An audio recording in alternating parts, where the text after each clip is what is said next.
अंधकार में उम्मीद की किरण, एक सच्ची जिद की कहानी। हिमालय की बर्फीली वादियों में एक छोटा सा गांव था। नाम था अंशपुर। चारों ओर ऊंचे ऊंचे पहाड़, घने जंगल और पहाड़ी नदियों की कलकल करती ध्वनि। यहाँ जिंदगी खूबसूरत तो थी, लेकिन आसान नहीं। इसी गांव में एक लड़का रहता था, अर्जुन। न उम्र ज्यादा थी, न कद काठी से कोई खास, लेकिन आंखों में आग थी। एक आग जो उसकी गरीबी, तानों और हालातों को जला देने को तैयार थी।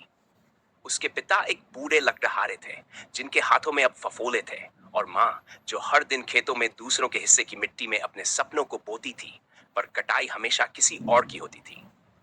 अर्जुन जब छोटा था, तभी से उसने अपने पिता को तिनका तिनका जोड़ते देखा, और माँ को रात की रोटी बच्चों के लिए छोड़ते हुए।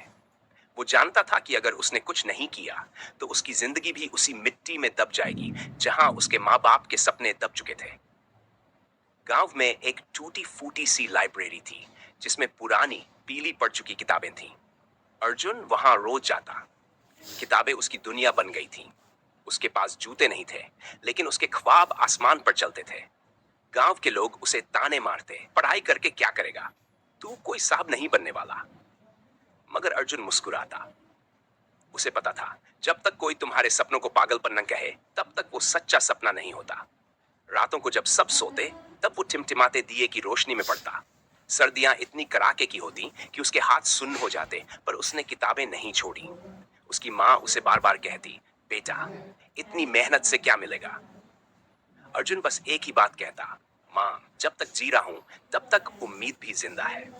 वो पढ़ता गया, गिरा, फिर उठा।